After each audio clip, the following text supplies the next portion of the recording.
كيفية الوقاية من السعال وتعرضنا لنزلات البرد، الطرق الطبيعية للتخلص من السعال، متى نلجأ إلى الطبيب في حالة إذا كان لدينا سعال.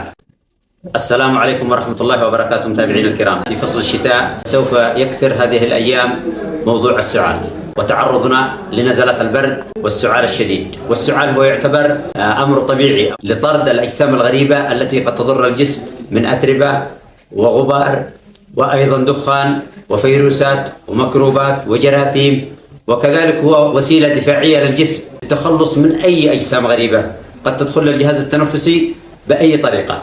كيفية الوقاية من السعال؟ أولا بعدم التعرض للمثيرات وهي الغبار والدخان وأي أشياء قد تسبب لك الحساسية. ثانيا أن تبتعد عن تلقي التيارات الهوائية الباردة، خصوصا إذا كنت في مكان دافئ أو مكان حار، فعليك ألا تنتقل إلى مكان بارد بسرعة. ثانيا أن تغطي الرأس والأذنان. ثالثا أن تحاول أن تدفي جسمك خصوصا عندما تخرج إلى أماكن مفتوحة وأيضا إلى أماكن باردة.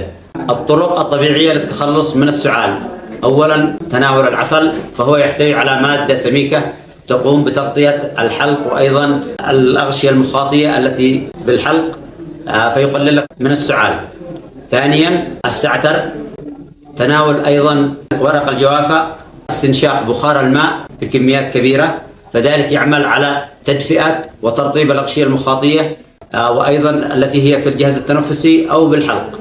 وكذلك أيضا الغرغرة بالماء والملح الدافئ، فهو يعمل على ترطيب وقتل البكتيريا التي في الحلق.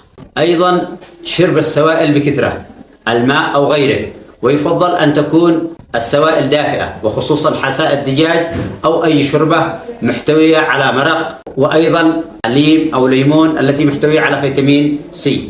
كذلك أيضا أن تعمل على تنقية الهواء اللي في المنزل. كل صباح يجب أن تفتح الشبابيك لدخول هواء جديد ولتجديد الهواء وطرد الميكروبات والجراثيم التي نقوم نحن بالتخلص منها عن طريق السعال.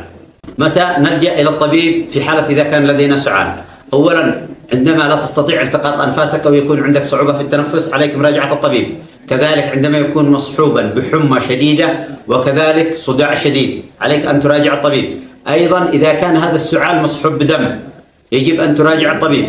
كذلك أيضا إذا كان هذا السعال مستمر لعدة أسابيع على الأقل أكثر من أسبوعين ولم يستفيد من استخدام العلاجات ولم تستفيد من استخدام الطرق الطبيعية، فعليك أن تراجع الطبيب. هذا بالأخير أتمنى لنا ولكم دوام الصحة والعافية، وأتمنى أنكم استفدتم مما قدمت. الدكتور مجاهد الجوفي، ولكم جزيل الشكر. مشاهدينا الكرام، اشتركوا بقناة بابا وفعلوا الجرس، فعلوا لايك ويصلكم بكل جديد.